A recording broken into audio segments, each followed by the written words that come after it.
श्री लिंग महापुराण कथा अर्थात श्री रामलिंग महापुराण कथा। सर्व साधकांना आनंदाची बातमी। भगवान राम, कृष्ण, छत्रपती शिवाजी महाराज यांनी पूजलेले समाजाचे कल्याण करणारे शिवलिंग याविषयी अत्यंत दुर्मिळ, कधीही न ऐकलेली सत्य कथा म्हणजे श्री लिंग महापुराण कथा अर्थात श्री रामलिंग महापुराण कथा। साधक हो, VBK ट्रस्टचे श्री अमृतमंथनेश्वर कल्किदत्त मंदिर, पाषाणवाडी, शिरूर, घोडनदी, जिल्हा पुणे, महाराष्ट्र येथील पंडित चतुर्वेद सायंटिस्ट श्री वत्सवक्षा भगवंत परमहंस परिव्राजकाचार्य श्री काशी विश्वेश्वरानंद सरस्वती महाराज यांच्या अमृतवाणीत श्री लिंग महापुराण कथा अर्थात श्री रामलिंग महापुराण कथा दररोज सायंकाळी 6 ते 7 या वेळेत अवश्य लाभ घेणे। वक्रतुंड महाकाय सूर्यकोटि समप्रभ निर्विघ्नं कुरु मे देव सर्वकार्येषु सर्वदा। ओम गुरु ब्रह्मा गुरु विष्णु गुरुदेवो महेश्वरा गुरु साक्षात् परम ब्रह्म तस्मै श्री गुरवे नमः। ओम दत्त दत्त राम राम ओम दत्त दत्त राम राम ओम शिव शिव शाम शाम ओम शिव शिव शाम शाम। ओम शांताकारं भुजगशयनं पद्मनाभं सुरेशं ओम विश्वाधारं गगनसदृशं मेघवर्णं शुभांगनं ओम लक्ष्मीकान्तं कमलनयनं योगनिधानगम्यं वंदे विष्णुभवहारं सर्वलोकैकनाथं। ओम शांती। आज आपण श्रीलिंग महापुराण अर्थात श्री रामलिंग महापुराण कथा पुढे चालू करणार आहोत। आतापर्यंत धर्माची रूपरेषे करता बऱ्याच गोष्टी सांगण्यात आलेल्या आहेत, परंतु प्रत्येकाने आपल्या घरी अग्निहोत्र करावं असं इथं सांगितलेलं आहे। म्हणजे अग्निहोत्र करायचं म्हणजे एक भांडं घ्यायचं, त्याच्यात थोडा कोळसा टाकायचा, त्याच्यावर आपण केलेलं स्वयंपाक काय हवन सोडायचं, देवांचं नावं घ्यायची, त्यामुळं आपल्या घरात देव देवता आहेत, पॉझिटिव्ह ऊर्जा तयार होते आणि घरामध्ये शांती सुख नांदत। कारण देवांची भोजन करण्याची पद्धती आहे ती मी प्रत्यक्ष पाहिलेली आहे। कारण होम हवन जेव्हा आपण करतो तेव्हा त्याच्यातून प्रकाश तयार होतो, वायू तयार होतो। या दोन पद्धतीने हे देवलोक वायू घेतात किंवा प्रकाश ग्रहण करतात, हे स्वर्गातले देव सगळे। आणि पृथ्वीवरचे जे देवलोक आहेत तर एक दिवस त्यांना पुरणपोळ्याचं जेवण केलं आणि ते आमच्या खाट्यावर ठेवलं, पुढं न्यायचं एरीपाशी ठेवायचं विसरलं। मग काय झालं, तिथं बऱ्याच स्त्रिया दिसल्या मला, एकदम हिरवा पातळ बितळ माझे वास घेतो ज्या। मी मोठं आलो म्हणलं, इथं काय करताय तुम्ही, ही आमच्या निवड दाखवता देवीला, तुम्ही वास घेताय, भ्रष्ट करा नैवेद्य। मग ती मुख्य देवी उभी राहिली, म्हणले महाराज आम्ही देवी आहोत, आम्हाला खूप भूक लागलेली आहे, तेव्हा आम्ही पुरणपोळीचा वास घेतोय, आम्हाला संतृप्त झालो होता। तर पृथ्वीच्या देवांचं भोजन आणि स्वर्गाच्या देवांच्या भोजनात फरक आहे। स्वर्गामध्ये देवांना होम हवनाचं अन्न चालतं, त्यांचे शरीर जे आहे ते ब्रह्मवज्र कवचमय आहे।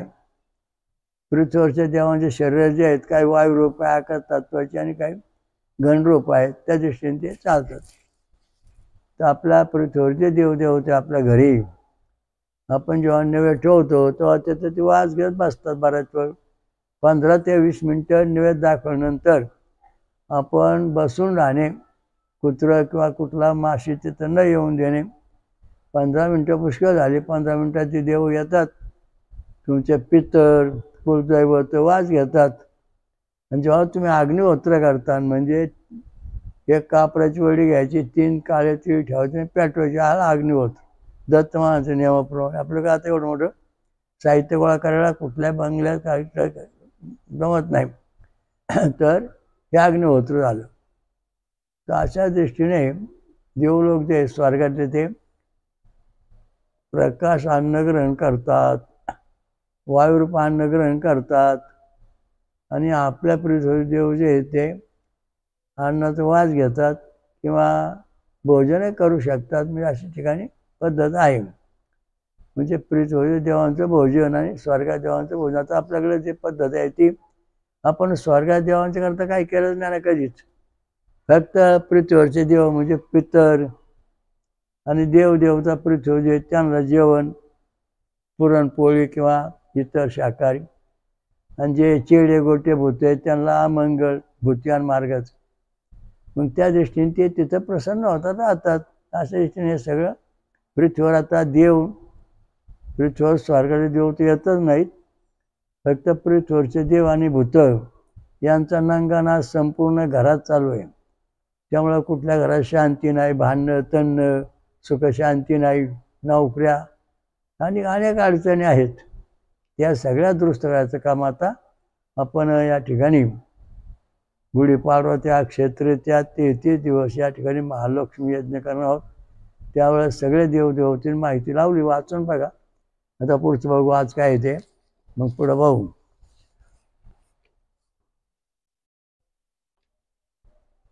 ओम शांताकारं भुजगशयनं पद्मनाभं सुरेशं ओम विश्वाधारं गगनसदृशं मेघवर्णं शुभांगनं ओम लक्ष्मीकान्तं कमलनयनं योगहृध्यानगम्यं वंदे विष्णुभवभयहारं सर्वलोकैकनाथं. ओम शांती. ही जी प्रार्थना आहे ही भगवान महाविष्णू आणि लक्ष्मीची आहे, आदिनारायणाची आहे. ही प्रार्थना जर तुम्ही रोज म्हटलात तर थोड्या दिवसात तुमचं दारिद्र्य हातून तुम्ही कोट्येच बांधणार.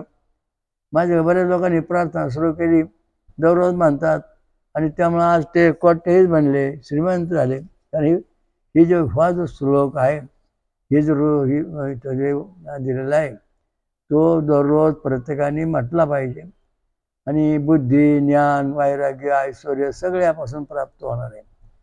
म्हणजे आदिनारायण जो आहे भगवान महाविष्णू अक्ष भगवान, त्यांचं हे प्रार्थना आहे ती आपण प्रत्येकाने रोज म्हटली पाहिजे. तेव्हा आपल्याला सत्ययुग, त्रेता, द्वापर आणि कलियुगामध्ये जे काय म्हणजे 25% पुण्य, 45% पाप आहे ते चिकटत नाही. कारण हा जो श्लोक आहे हा श्लोक सगळ्या युगामध्ये आपल्याला समान न्याय देणार आहे. ओम शांताकारं भुजगशयनं पद्मनाभं सुरेशं ओम विश्वाधारं गगनसदृशं मेघवर्णं शुभांगनं लक्ष्मीकान्तं कमलनयनं योगहृध्यानगम्यं वंदे विष्णुभवभयहारं सर्वलोकैकनाथं. ओम शांत. भवभयहारं, भव म्हणजे संसार. आपला संसार प्रपंचातलं जेवढी संकट याचे दुरुस्त करणं हा देव आहे. याची प्रार्थना रोज तुम्ही म्हटली पाहिजे. तेव्हा तुम्हाला सुख, शांती, समाधान, घरात ऐश्वर्य सगळं प्राप्त होईल. कलियुग तुमच्या शरीरात घरात प्रवेश करणार नाही, हा महत्त्वाचा मुद्दा आहे. आता कलियुगाचे काय लक्षण आहे पाहू लिंग पुराणात. कलियुगाचे धर्माचे वर्णन. कलियुगात धर्म कसा नाश पावला,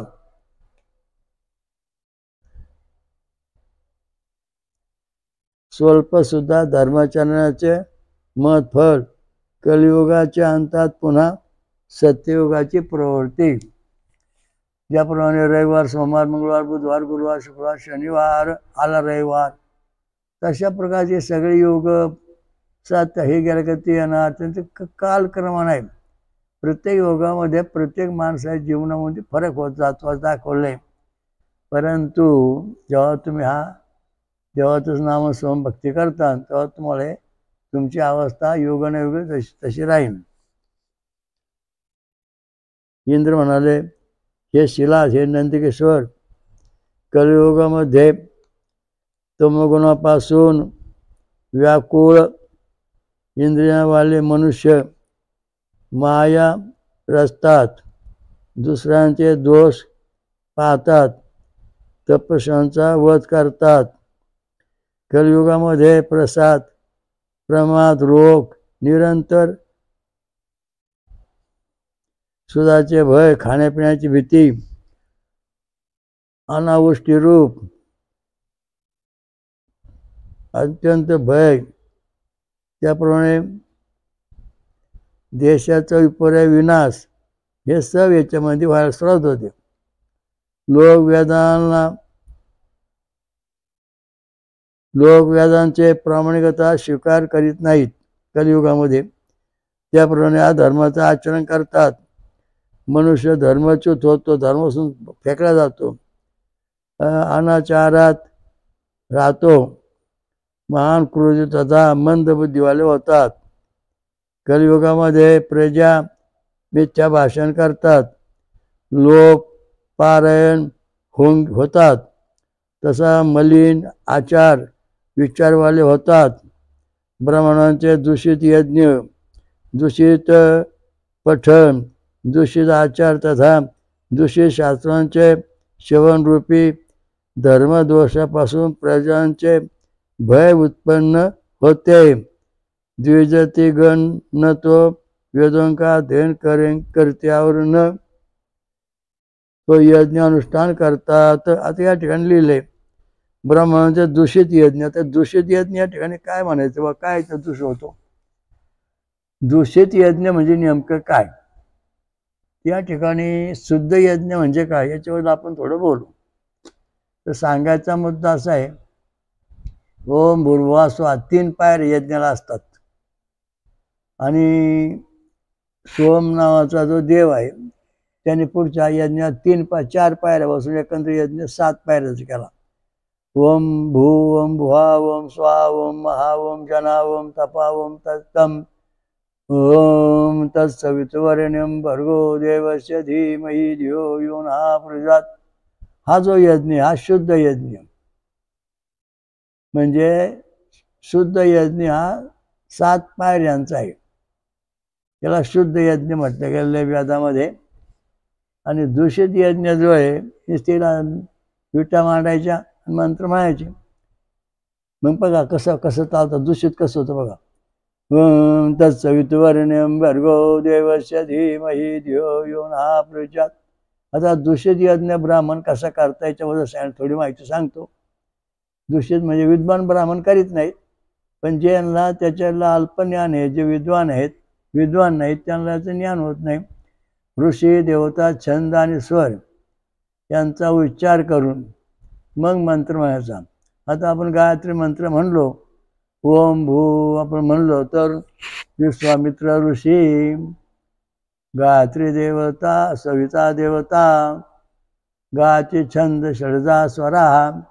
ओम भू ओम भुवा ओम स्वा ओम महा ओम जना ओम तपा ओम सत्यम ओम तत्सवितुर्वरेण्यं भर्गो देवस्य धीमहि धियो यो नः प्रचोदयात् स्वाहा दत्तम युद्धम नमः. अशुद्ध यज्ञ झाला. नुसतं स्वाहा म्हणलं ते अशुद्ध यज्ञ झाला. तसं की ज्यावेळेला बळीराजाने यज्ञ केले 100, तिथं वामन अवतार महाविष्णू प्रगट झाले आणि त्याने बळीराजाला 3 पावलं जमीन मागितली. 2 पावलात सर्व आटलं, 3रा पाऊल त्या डोक्यात ठेवून त्याला पात्रात ठेवून ढकलून दिलं. त्यावेळेला बळीराजा म्हणाला, महाराज मला पण यज्ञाचा आविर्भाव मिळाला पाहिजे, एवढी कृपा करा. तर वामन अवतार म्हणाले, भगवान महाविष्णू, हो ठीक आहे, तुला मी मंत्र म्हणून सांगतो. कसा? आम्हा देवांना हवन कसं मिळेल आणि तुला कसं मिळेल राक्षसाला ते सांगतो. ओम भू ओम भुवा ओम स्वा ओम महा ओम जना ओम तपा ओम सत्यम ओम तत्सवितुर्वरेण्यं भर्गो देवस्य धीमहि धियो यो नः प्रचोदयात् स्वाहा दत्तम युद्धम नमः.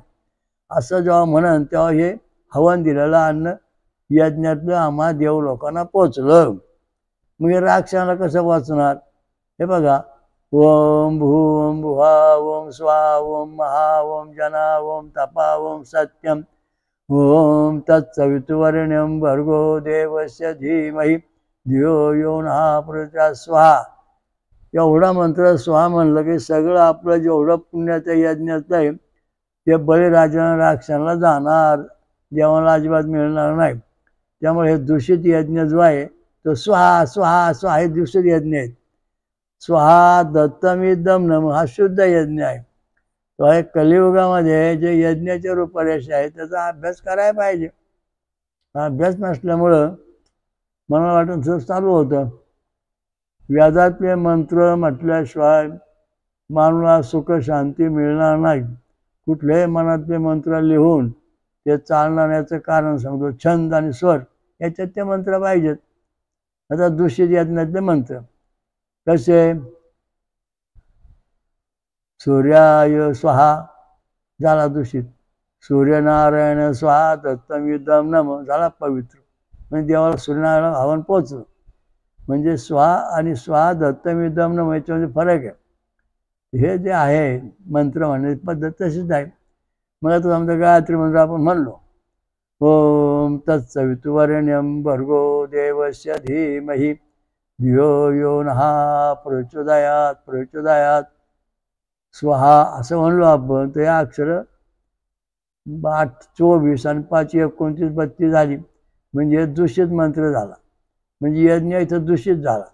इथं यज्ञाचं फळ देवांना बी नाही आणि जे भूतखेते आहेत त्यांना प्राप्त होत. तेही झालं तुमचे दूषित मंत्राचा फायदा उठवतात भूत चेडे गोटे. कारण या ठिकाणी दूषित यज्ञ आहे. शुद्ध यज्ञ दूषित यज्ञ.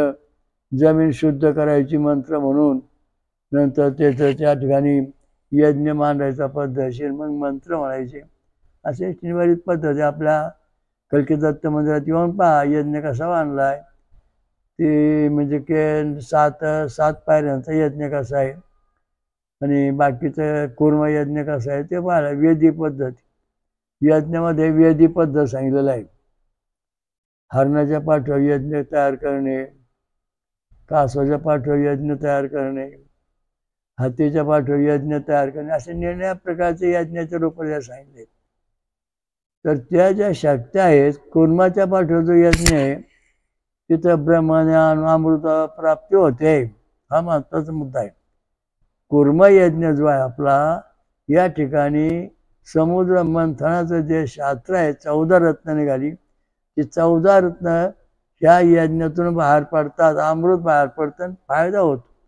नुसतं आपण यज्ञ मांडला विटा मांडून आणि त्याला खाली कासव नाही तर तो दूषित यज्ञ झाला. त्यामुळं आपला 14 रत्न नाही, लक्ष्मी नाही, पैसा नाही, धन दौलत नाही, काय नाही, निष्फळ भक्ती. हे सगळे जे यज्ञ आपण पाहतो हे सगळे निष्फळ यज्ञ आहेत. कारण कुर्माच्या पाठीवर यज्ञ केले तरच आपल्याला सर्व सुख शांती समाधान प्राप्त होत नाही. बऱ्या लोकांनी यज्ञ बांधले पण त्याला कुर्मच नाही. मग आता कुर्म नाही तर मग काय करायचं? कासवा आणायचं, कासवाची मूर्ती त्या यज्ञात खाली तळाला ठेवायची, झाला शुद्ध यज्ञ. कासव यज्ञाखाली ठेवल्याशिवाय यज्ञ शुद्ध होत नाही. जोपर्यंत ठेवीत नाही तोपर्यंत तो यज्ञ दूषित आहे. हा ठीक आहे. आता पुढं पाहू. क्षत्रिय त्याप्रमाणे वैश्य आदी सर्व मनुष्य क्रमशः विनष्ट होऊ लागले आहेत. कलियुगात ब्राह्मण लोक शूद्रांचे मंत्रोपदेश देऊ लागले आहेत. त्यांच्या साथ शयन, राहणे, झोपणे, आसन तथा भोजन आदी करू लागले आहेत, व्यवहार करू लागले आहेत, संबंध बनत आहेत.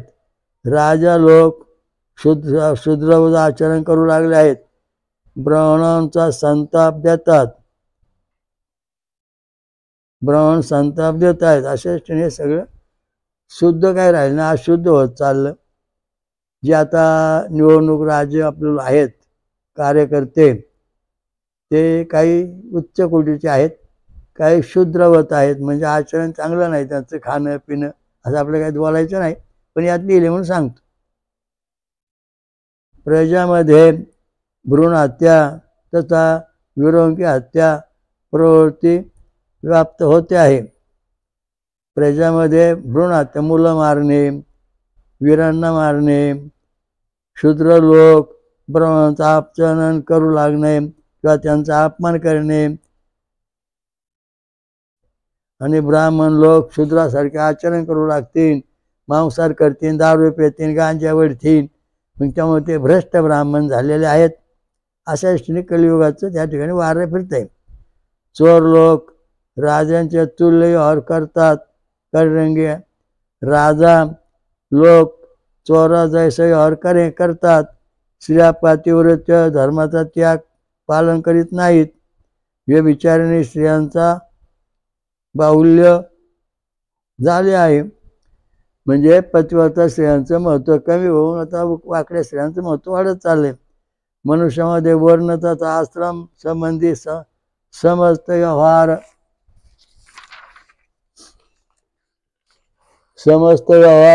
समाप्त झालेले आहेत.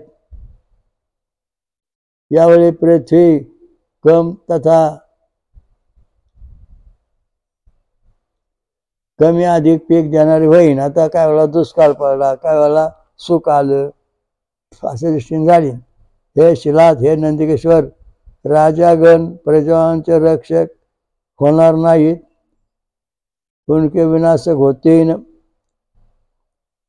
सर्व क्षुद्र ज्ञानी बनवून ब्राह्मणापासून वंचित होतीन. क्षत्रियापासून इतर वर्णवाले राजा होतील. ब्राह्मण आजीविकेसाठी शूद्रावर निर्भर राहतील. अल्प बुद्धिवाले ते शूद्र ब्राह्मणांची देख पाहून आपले आसनापासून नाही उठत नाहीत. अल्पबुद्धिवाले शूद्र श्रेष्ठ जुजांची म्हणजे ब्राह्मण सुद्धा दंडित अपमानित करतात. म्हणजे ज्याला काही ज्ञान नाही तो सुद्धा ब्राह्मणाचा निंदा करतोय. द्विज म्हणजे ब्राह्मण आपल्या मुखावर हात ठेवून शूद्राचे कानात विनयपूर्वक नीच व्यक्तीचे समान वाक्य बोलतात. हे द्विश्रेष्ठ कलियुगात कालाचे वशात होऊन राजा ब्राह्मणांचे मध्ये उच्च आसनावर बसून शूद्राला पाहून दंडित नाही करता. हे पुष्प, सुगंधित पदार्थ तथा अन्य मंगल द्रव्यपासून शूद्रांची पूजा करतात. हे द्विज अल्पशास्त्र ज्ञान, खोटे भाग्य तथा बलापासून युक्त शूद्र लोक गर्वित होऊन श्रेष्ठापासून श्रेष्ठ जुजांची कडे देखभाल पसंत नाही करीत नाहीत. म्हणजे याचा अर्थ असा आहे की जे विद्वान आहेत, पंडित आहेत, त्यांच्या कलियुगामध्ये कोणी मानित नाही. जो तो स्वतःला शहाणा समजतो आणि मी देव आहे, माझ्या पाया पडा म्हणून सांगतो असतो. त्याचे साधू संत ऋषीमुनींची मंदिरं कुठं बांधले जात नाहीत.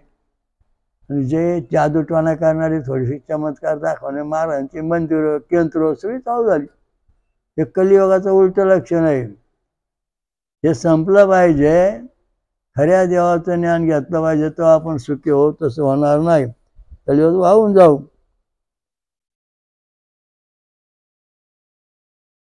आपल्या आजीवनासाठी शूद्रावर आश्रित राहणारे ब्राह्मण शेवाचा अवसर पाहून वाहनावर स्थित शूद्रांचे घेऊन शूद्रांच्या दारात जाऊन खडे होऊन त्यांची सेवा करतील. म्हणजे ज्यांना ज्ञान नाही, शूद्राचा अर्थ ज्याला कुठलं ज्ञान नाही तो क्षुद्र, पण ज्याला ज्ञान आहे तो ब्राह्मण. तर हे जे विज्ञान पंडित जे लोक आहेत ते पैशाच्या लोभाने, आपली गरीब परिस्थिती असं आहे म्हणून कोणाच्या कसल्या म्हटल्या लोकांच्या घरी सेवा करायला लागले आहेत. कारण वातावरण बिघडून चाललेलं आहे असं कलियुगाचं लक्षणात सांगितलं आहे. कलियुगात ब्राह्मण अनेकविध स्तुतीपासून शूद्रांचे स्तवन करतील. त्या वेळी समय विप्रगण आपले तप तथा यज्ञांचे फळाचे विक्रय करून टाकतील. म्हणजे फळ जे आपल्याला मिळायचं पुण्य ते विकून टाकायचं. 1000 रुपये दे, हां ही माझं पुण्य तुला, असे इच्छेने आपलं जे पुण्य आहे ते विकायला लागलं. आणि पूर्वीचे ब्राह्मण होते ते आपलं पुण्य विकत नव्हते म्हणून ते श्रेष्ठ झाले, अमर झाले. आणि मग जे त्या जोडीने त्यांना ते तपश्चर्या करून सांगून त्यांना पुण्य मिळवून द्यावं लागायचे. अशी पद्धत पूर्वी होती. या कलियुगामध्ये पुष्कळ लोक संन्यासाचे रूप धारण करून राहतील. या कलियुगाचे उपस्थित झाल्यावर पुरुष तो कमी होतील, किंतु स्त्रिया अधिक होतील. कलियुगात ब्राह्मण वेद विद्याचा वैदिक कर्माची निंदा करतील. आता याच्यामध्ये एक महत्त्वाचा मुद्दा सांगितलेला आहे आणि तो अत्यंत महत्त्वाचा आहे की ह्या कलियुगामध्ये पुरुषांची संख्या कमी होणार आणि स्त्रियांची संख्या वाढणार. तर विज्ञान बी आता जाहीर करते की सगळे पुरुष संपून जातील, मग फक्त स्त्रिया राहतील. मग त्यावेळेला स्त्रीपासून स्त्री संतती निर्माण व्हायची का, हा प्रश्न पण झालेला आहे. तर कलियुगामध्ये स्विच अवस्था आहे, म्हणजे हाणवायची कशी, पाडायची, दूर कशी करायची, याच्याकरता आपण आता संशोधन केलं आहे. वेद मंत्र रक्त गट. कलियुगाचे कुठले लहरी आपल्या शरीरात अजिबात येणार नाहीत. तर आकार अंग भगवान कृष्ण शंकरांनी सांगितलं शिवपुराणात, अकारस्य ब्रह्मा उकारस्य विष्णू मकारस्य रुद्रार्ध महारास्य प्रकाशानादहा.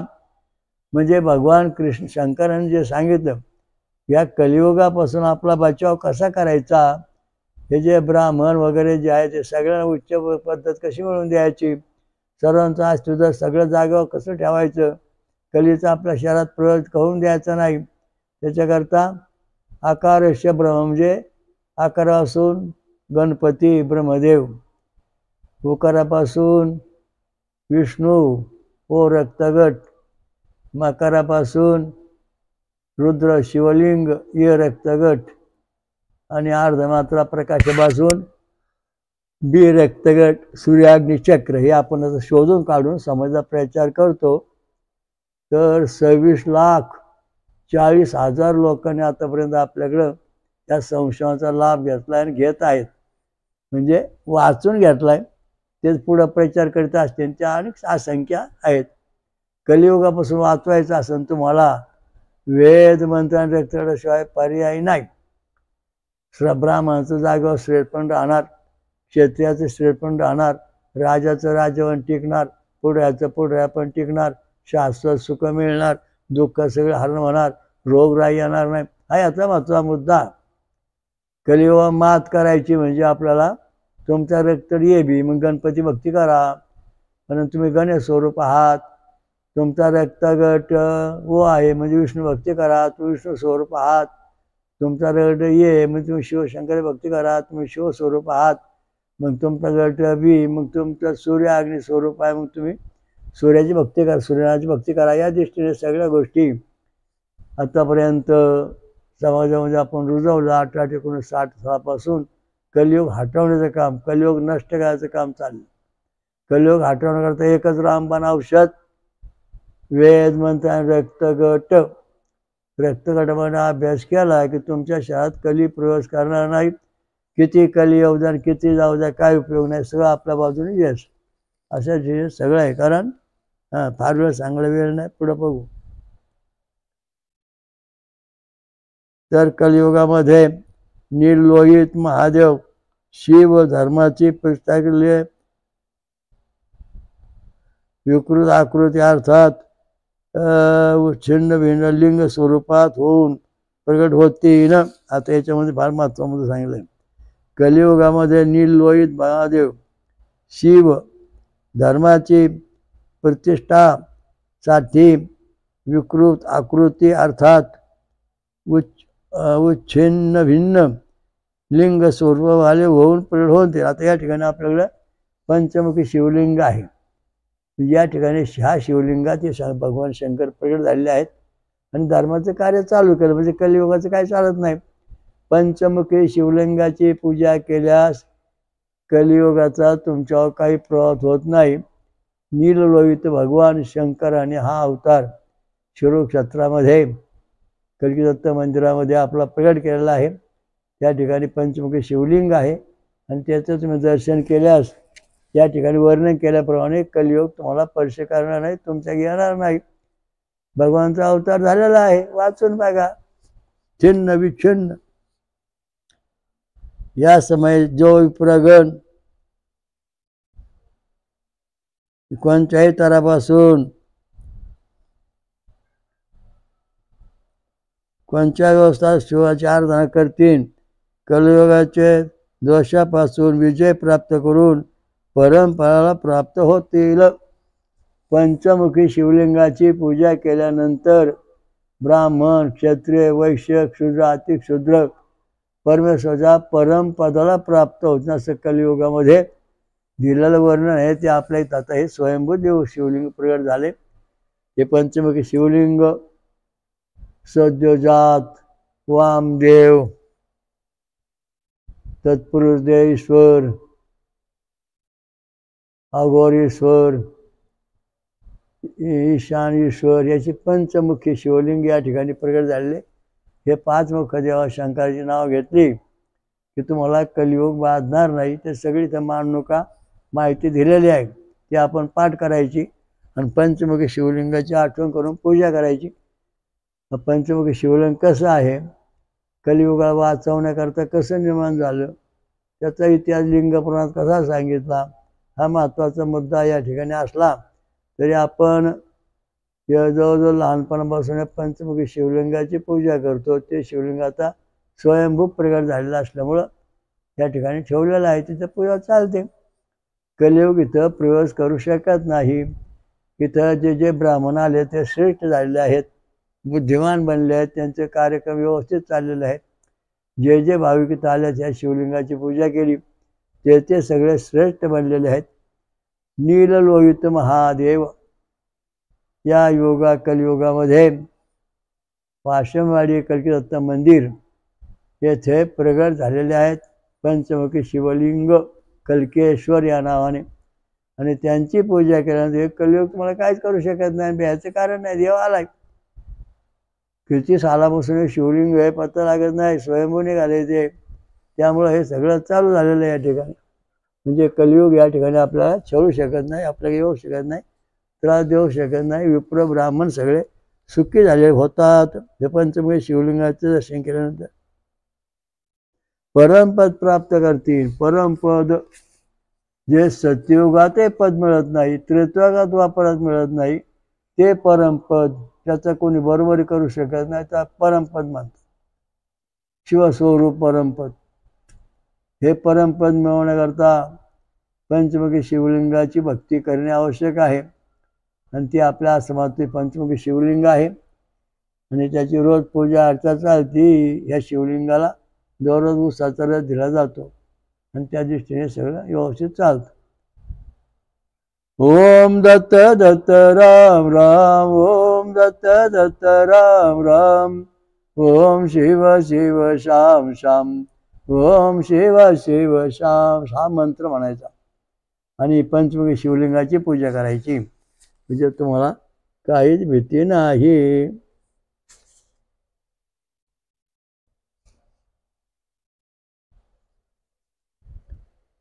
या कलियुगाच्या अंतात हिंसक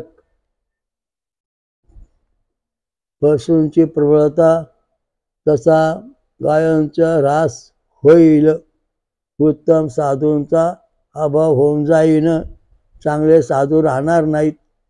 वाईट आचरणाचे वरून दिसणारे साधू कपडे भरपूर चांगले आहेत पण आतून सगळे त्यांच्या अंगात काय भरले त्यांना माहिती. अशा दृष्टीने सगळं विचित्र अवस्था आहे.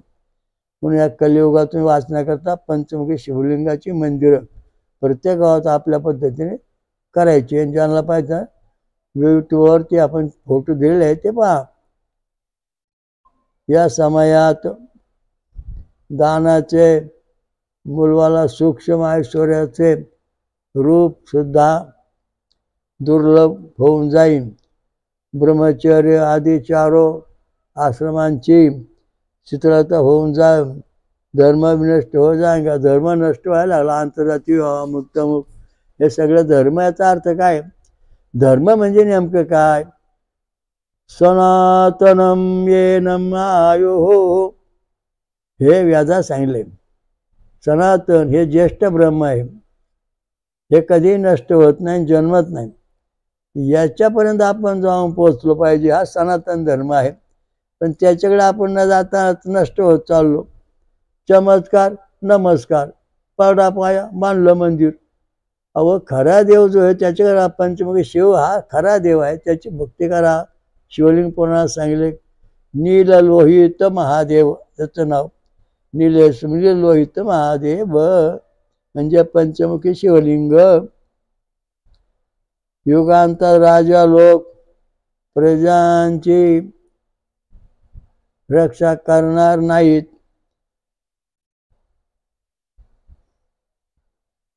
आपल्याच रक्षात तत्पर राहतील.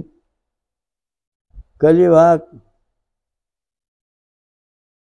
बलिभाग करून के हरता बन जातील. कलियुगात समस्त प्राणी अन्न तथा कन्यांचे विक्रय करणारे तथा ब्राह्मण वेद वेचणारे होतील. आणि स्त्रिया व्यभिचारपरायण होऊन जातील. आता हे सगळ्यातून वाचवण्याकरता एकच लिंग पंचमुखी शिवलिंग कल्केश्वर. त्यांनी आता मला सांगितलंय शंकर भगवंतांनी हे सगळं हटवायचं आहे. जेव्हा युगक्षय होत आहे त्या समय काळात वर्षाची देवता इंद्र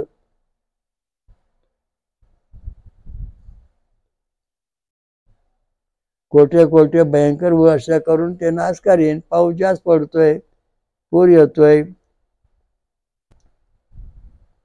या अधम कलियुगात सवे वणिक तथा जन सुद्धा कुच्छित आचरण वाले, दंभ करणारे तथा पाखंडी अर्थात अवैदिक मार्गावर चालणारे होतील. अवैदिक वैदिक मार्ग म्हणजे काय ना अवैदिक म्हणजे काय? वैदिक मार्ग म्हणजे सनातन येनम आयुः. सनातन जो धर्म आहे विश्व धर्म आपला सनातन वैदिक विश्व धर्म. तर वेदाचे मंत्र म्हणायचे, वेदांच्या सांगायचं, ब्राह्मण सहित आचरण करायचं, गायत्री मंत्र जपायचा. हे जर शास्त्र केलं तर हे वैदिक मंत्र आहेत. आणि मग कुठून बगल पुराण काढून काहीतरी वाकडे तिकडे मंत्र म्हणायचे. छो छो झालं मंत्र. हे मंत्र चालत नाहीत. वैदिक मंत्र म्हणतो. वैदिक म्हणजे वेदातले मंत्र. ओम भूवम भावम स्वावम महावम जनावम तपावम सत्यम ओम तत्सवितुर्वरेण्यं भर्गो देवस्य धीमहि धियो यो नः प्रचोदयात्. स्वाहा दत्तम इदम नमः असा मंत्र म्हणायचा आणि स्वाहा अग्नियज्ञ करायचा आणि पंचमुखी शिवलिंगाची पूजा करायची. म्हणजे तुम्हाला कलियुग बाधणार नाही, बाधायचं नाही. कारण भगवान शंकराचा अवतार आहे पंचमुखी शिवलिंगाचा कल्केश्वराचा. तो आपल्या शिरूर क्षेत्रामध्ये पाषाणवाडी येथे कल्की दत्त मंदिरात आहे. त्याचं अवश्य दर्शन करा. लाखो लोकांना फायदा झाले. अशा दृष्टीने हे कलियुग जे आहे याला हटवण्याचं काम भगवान शंकर करणार. ते शिवलिंग जे आहे ते आपल्याकडे तर प्रगट झालेलं आहे. त्यामुळं आपल्याकडे कलियुगाचं काही भय राहिलेलं नाही. कलियुगावर तुम्ही पाया पडून गेला का कली संपला, तुम्हाला चालणार सुद्धा नाही. अशा दृष्टीने या ठिकाणी दिले. कलीचा नाश होण्याकरता नीललोहित महादेवाने चित्र विचित्र म्हणजे पंचमुखी शिवलिंग असं स्वरूप धारण केलेलं आहे. ह्या लिंग पुराणाच्या वर्णावरून हे शिवलिंग खरं आहे आणि याच्यामध्ये सत्यशक्ती आहे. आज सकाळी भंकर पार्वती आली आणि म्हणाले आम्ही इथंच राहणार आहोत. कारण आता नील लोहित नील लोहित हे आमचं स्वरूपाचा जगाचं कल्याण करण्याकरता पंचमुखी शिवलिंग जे आहे ते आम्ही आता वास्तव करून जगाचं कल्याण करणार आहेत. तर आपण अवश्य पहा या. फोटो दिलेले आहेत बघा, ते झालं लक्षात.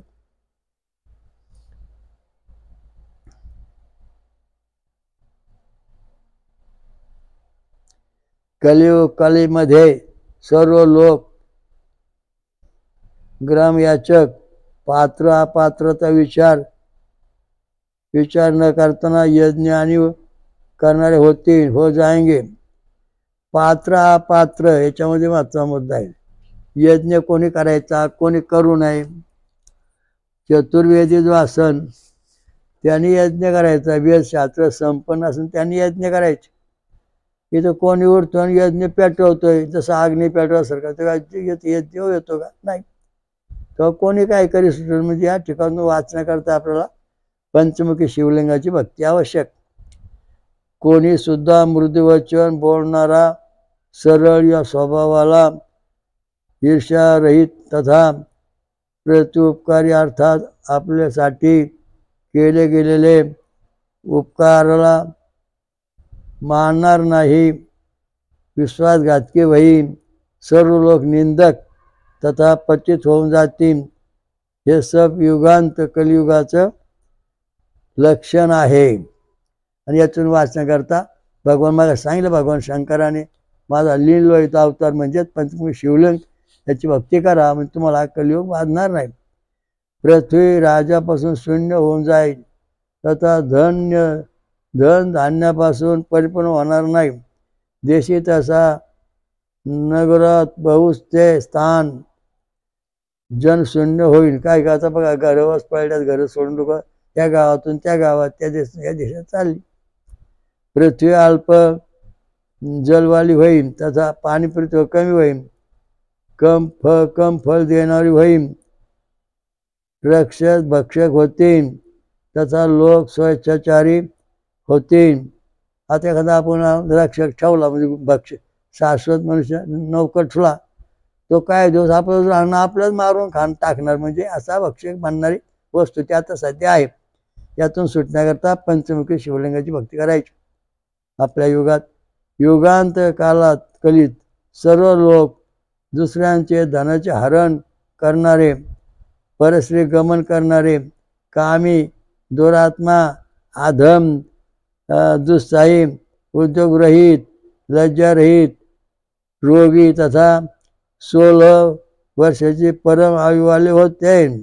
म्हणजे याच्यामध्ये आता महत्त्वाचा मुद्दा सांगितला आहे. या कलियुगामध्ये माणसाचं आयुष्य कमी होत जाणार आहे 16 वर्षात. त्याचं कारण काय? त्याचं कारण एकच, आपल्या शरीरात जे छंद आणि स्वर जे आहेत ते व्यवस्थित उमटत नाहीत, म्हणून आपलं आयुष्य कमी होणार. कारण आपण कलिंगड लावलं, त्याला पूर्वी कलिंगड याचं 5 किलो वजनाचं, आता कलिंगड लावलं की त्याला 1.5 किलो किंवा अर्धा किलो वजनाचं येऊ लागलं. का? तर त्याची जी ग्रहणशक्ती आहे त्याच्या बीजाची ती कमी झालेली आहे. त्याप्रमाणे माणसा शरीराची रंगसूत्र, गुणसूत्र, जिन्स हे जे त्याची निर्मितीची क्षमता आहे ती कमी होत चाललेली आहे. तिला वाचवण्याकरता कल्कीदत्त, कल्केश्वर, भगवान नीललोहित, भगवान शंकर पंचमुखी यांची पूजा केल्यानंतर याच्यापासून आपण वाचू शकतो, आचरण पुढे जाऊ शकतो, असं या ठिकाणी आपल्याला म्हणजे सूचित केलेलं आहे. कलियुगाचे उपस्थित राहणारे क्षुद्रगण, निर्लज्ज पूरक असतील, दात दिखाते असतील, योरवस्त्र तथा रुद्राक्ष धारण करून एवं मुंडीत शिरवाले होऊन मुनींचे धर्माचे आचरण करतील. म्हणजे या ठिकाणी आता या ठिकाणी जे खरे साधू खोटे साधू सांगितले, त्या खोट्या आणि खऱ्या साधूंचं लक्ष सांगितलं. कोणी उठायचं, मुंडन घालायचं, भगवे कपडे घालायचे, रुद्राक्षमाळा घालायला महाराज, हे कलियुगाचं लक्षण. आम्ही महाराज म्हणजे चिमटा हात घालायला, उड्या मारायला. तर याच्यामध्ये भगवान शंकरांनी जे सांगितलं महत्व असे, कच्चा साधून पक्का साधू.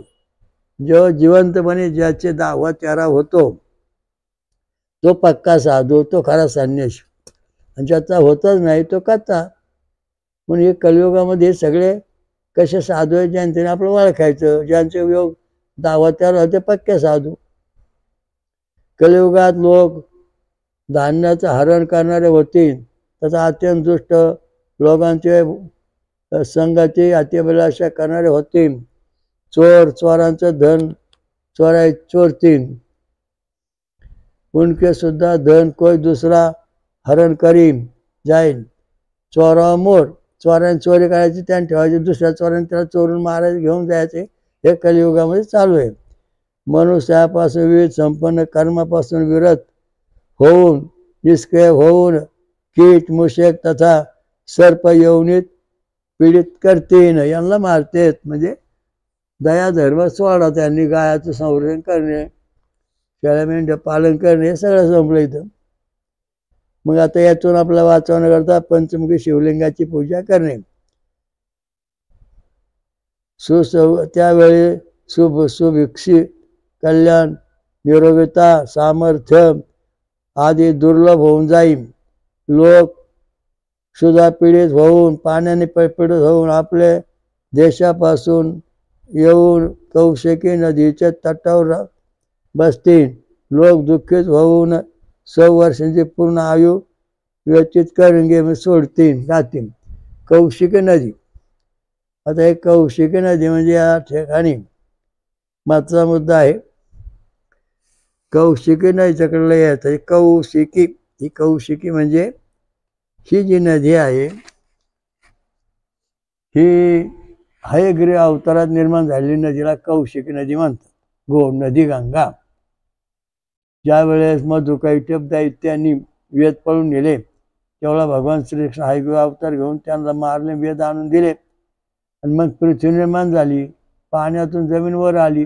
आणि मग गोड नदी गंगा जगात प्रथम निर्माण झाली. कौशिक जगात प्रथम निर्माण झालेली नदी म्हणजे कौशिकी गोड नदी गंगा. हिच्या कडेला येऊन जे राहतील ते कलियुगापासून वाचतील, त्यांना कलियुगापासून धोका होणार नाही. हयग्रीव. मग दुसऱ्या कल्पात भगवान श्रीकृष्णाने हयग्रीव अवतार घेऊन हयग्रीव राक्षसाचा नाश केला. वेदावरून ब्रह्मदेवाला दिले, परत सृष्टी निर्माण झाली. म्हणजे 1728 कोटी वर्ष भगवान महाविष्णू पृथ्वी तलावरती गोडनदीजवळ राहत होते. आता गोडनदी गंगेत आहेत, पाणी रूपाने जल रूपाने. गोडनदी गंगेला म्हणजे हे मुख बसवलेलं आहे घोड्याचं, तिथून वाहत. ह्या नदीच्याकडे जेवून राहतील ते अश्वावती, वीरवती, गोमती. अश्वावती म्हणजे घोडे पाळणारे, वीरवती म्हणजे आर्य समाज लढणारे, गोमती म्हणजे गाय पाळणारे. हे सगळे जे व्यवसाय आहेत जगाच्या आरंभी हे घोडण्याच्याकडे निर्माण झाली कौशिकी नदी. इथं कलियुगाला प्रवेश नाही. जे लोक इथे येऊन राहतील त्यांचं कल्याण होईल, त्यांना कलियुग प्रसंग छळणार नाही. घोडण्याचं पाणी प्यायचं म्हणजे कलियुग संपला. कलियुगात सर्व लोक वेदांचा प्रचार प्रसार. कलियुगामध्ये सर्व वेदांचा प्रचार प्रसार कुठे कुठे दिसन आणि काही ठिकाणी दिसणार नाही. समर्थ यज्ञ हा धर्मापासून पीडित होऊन विनष्ट होऊन जातील. आता या ठिकाणी आपल्या कलिदत्त मंदिरामध्ये पंचमुखी शिवलिंग आणि शास्त्रोक्त यज्ञ आहेत, हे नष्ट होत नाहीत. त्याचा आपण अभ्यास करावा. संन्यासी शास्त्रापासून रहित होतील, तथा कापालिक बहुत होतील. काही लोक वेद विकतील, अन्य लोक तीर्थांचे विक्रय करतील. अन्य पाखंडी लोक वर्णाश्रम धर्माचे प्रतिकूल आचरण करतील. कलियुगाची उपस्थित झाल्यावर त्या प्रकारचे लोक उत्पन्न होतील. म्हणजे याच्या असं शास्त्र आहे की पूर्वी जवारी जी होती, गावरान गाई जवारी सगळं, आता याच्यामध्ये सगळं हायब्रिड झालं ना. म्हणजे याच्यात त्याने बरोबर सांगितलं, आपल्यापेक्षा थोडं वेगळं तयार केलं. धर्मतथा अर्थाचे पंडित भाऊन शूद्र लोक वेदांचा अध्ययन करतील, तथा क्षुद्र जातीचे राजा अश्वमेध यज्ञाचे अनुष्ठान करतील. म्हणजे या ठिकाणी कुठलाही मनुष्य कुठल्या जातीचा काही करू शकेल. पंडित जे आहेत ते वेद विकतील, वेदांचा विक्रय करतील, क्षुद्र लोक अश्वमेध यज्ञ करतील. त्या समयी सभी प्राणी स्त्रिया बालको त्याप्रमाणे गायांचा वध करतील. परस्पर नानाविध उपद उत्पन्न होईल. याच्यासाठी वाचण्याकरता आपलं पंचमुखी शिवलिंगाची भक्ती करायची, हे होणार नाही. यासमुळे आपण दुःख, अल्प आयु, शारीरिक कष्ट तथा व्याधीपासून लोक पीडित होतील. असे म्हटले गेलेले आहे की कलियुगात अधर्माचे प्रति अत्यंत आसक्ती होण्याचे कारण लोकांचे आचरण तमगुण प्रधान होईल. उस समय राजामध्ये ब्रह्महत्या आदी महापाप कर्म करण्याची विशेष तत्परता होईल. ब्राह्मणाचा नाश करणे, चांगले विद्वान त्रास देणे, साधू संतांचा छळ करणे, असे जे लोक आहेत, अशी यांची उत्पत्ती आता होऊ लागली आहे. तर हे होऊ नये म्हणून पंचमुखी शिवलिंगाचं बिल लोहित भगवान शंकराच्या आपल्या आश्रमाची पूजा करा, ते होणार नाही. अतिव कलियुगाला प्राप्त करून प्रजांचे आयुष्य, बल तथा रूप आदीचे क्षय होईल, नष्ट होईल. त्या उस समय अल्पकाळाचे धर्माचरणापासून ही मनुष्य छिद्रा प्राप्त होतील. आता या ठिकाणी महत्त्वाचा मुद्दा क्षुद्र सिद्धी म्हणजे ब्रह्मसिद्धी. ही फळं खाऊन दूध प्राप्त होती. आणि नंतर देवसिद्धी, ही फळां दूध पिऊन प्राप्त होते. नंतर पुढची पितरशुद्धी, वरण भात आमटी शाकाहारी होऊन प्राप्त होते. आणि क्षुद्र सिद्धी म्हणजे भूतियान मार्ग, दारू गांजे आफू कोंबड्या बकरं बळी देऊन जी भूत आहेत ते प्रसन्न करायचे. आणि त्या सिद्धी कलियुगामध्ये आता बोकाळलेल्या आहेत. त्या सगळ्या नष्ट झाल्या तर सत्ययुगाचं आचरण तयार होईल. आणि ते होण्याकरता पंचमुखी शिवलिंग जे आहे इथं कलिकदत्त मंदिरात, त्याची भक्ती केल्यास हे होणार नाहीत.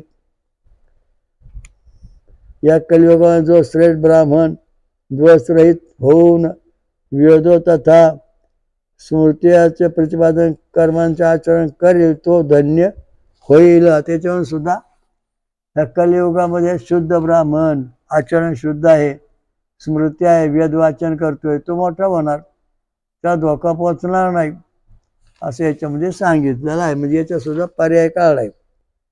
त्रेतायुगात वर्षभर तथा द्वापारात मासभर धर्माचरण करण्यापासून ज्याप्रमाणे फळ प्राप्त होते बताया आहे. ज्ञानवान व्यक्ती कलियुगामध्ये तिथं फळ यथाशक्ती एक दिन धर्माचरण करून प्राप्त करून घेईल. म्हणजे कलियुगामध्ये त्रेता द्वापारामध्ये नियम सांगितले, ते नियम त्यांनी एका दिवसात मिळू शकतो.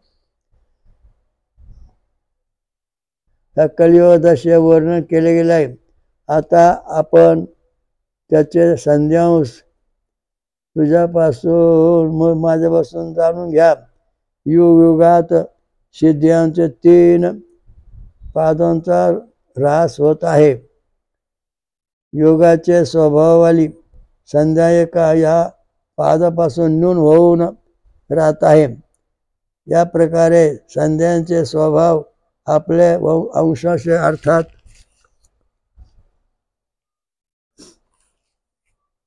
अर्थात संध्यांशात 1/4 न्यून होऊन प्रतिष्ठित राहत आहे.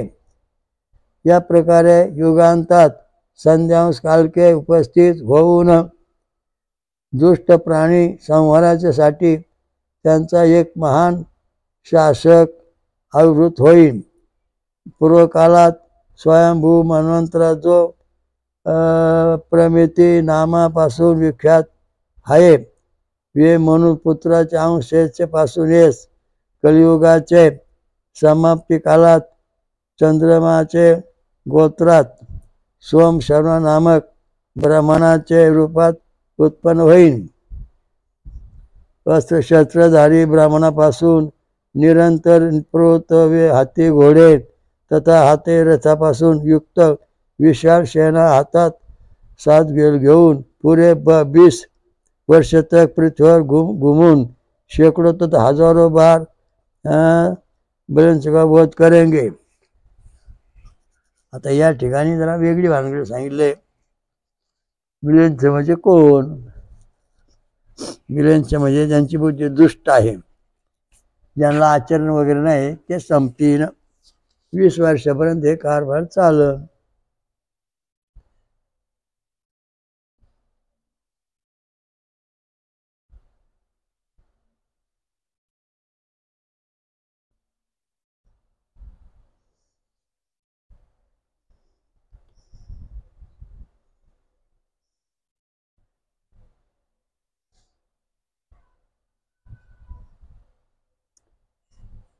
चंद्रवंशात गोत्रामध्ये सोमशर्मा नामक ब्राह्मणाचे रूपात उत्पन्न होतील. कोण?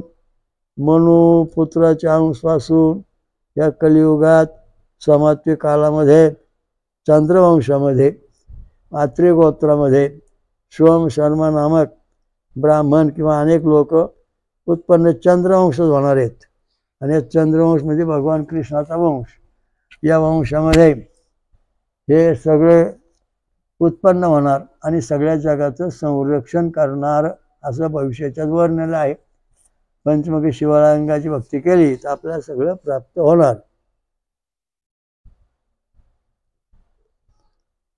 क्षेत्राई ब्राह्मणापासून निरंतर प्रवृत्त ते हाती घोडे तथा रथापासून युक्त विशाल सेना सामर्थ्या साथ घेऊन पुरे 20 वर्षपर्यंत पृथ्वीवर फिरून शेकडो हजारों वेळा बलिंद्र वध करेंगे. परमाश्रय संपन्न वे ब्राह्मण पुत्र शूद्र योनीमध्ये उत्पन्न सून सभी पाखंडी राजांना मारून पृथ्वीला त्यापासून पूर्णतः विलीन कर देंगे. म्हणजे पृथ्वीला वाचवतीन असं याचं सांगितलं. अधर्माचे आचरण करणारे, वर्णव्यवस्थाचे प्रतिकूल चलणारे यांचे अनुजीव आहे व सभी को मार डालेंगे. सभी प्राणों को लिए अजय बलिंद्र के संहारक अत्यंत बलशाली तथा प्रवृत्त आज्ञा मंडल वाले व समग्र भूतमंडल वाले विचारण फिरतीन. म्हणजे या कलियुगात सुद्धा हे साधू संत ऋषी मुनी मोठ्या योगात फिरणार आहेत. त्याप्रमाणे हे सगळं चालणार आहे.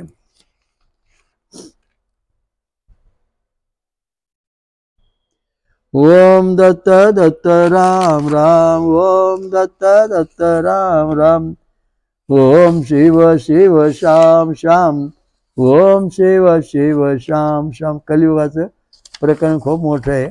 उद्या पुढचा भाग घेणार आहोत. ओम दत्त दत्त राम राम. ओम दत्त दत्त राम राम. ओम शिव शिव श्याम श्याम.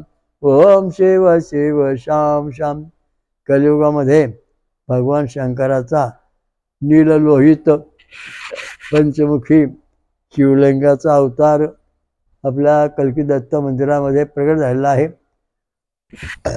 त्या पंचमुखी शिवलिंगाच्या दर्शनात कलियुगाचं काही चालणार नाही. जे काय वाईट गुणधर्म कलीचे आहेत ते सगळे नष्ट होणार आहेत. त्या दृष्टीने या ठिकाणी पवित्रपणा आहे, म्हणून भाविकांनी अवश्य लाभ घ्यावा. ओम दत्त दत्त राम राम. ओम दत्त दत्त राम राम. ओम शिव शिव श्याम श्याम. ओम शिव शिव श्याम श्याम. ओम स्वयंभू विश्वराजा श्री अमृत मंथरेश्वर कल्की दत्त महाराज की जय. स्वयंभू महापंचसागरेश्वरी महादुर्गा शाकंभरी माता की जय. ब्रह्मर्षयात्री अनुसया महासती अनुसया माता की जय. सर्व देव देवता की जय. साधु संतन की जय. धर्म की जय. वो हरिओम दत्त. ओम शांती शांती. व्हीबीके ट्रस्टची योजना बेकारी संपविणे, वेदमंत्र आणि रक्तगट प्रचार करा. समाजाकडून मदत होते. जगभर घरोघरी प्रचार करा. अधिक माहितीसाठी पुढील पत्त्यावर भेट देणे किंवा संपर्क साधणे. व्हीबीके ट्रस्टचे स्वयंभू विश्वराजा श्री अमृतमंथनेश्वर कल्कीदत्त मंदिर, पाषाणवाडी, शिरूर, घोडनदी, जिल्हा पुणे, महाराष्ट्र. हरिओम दत्त.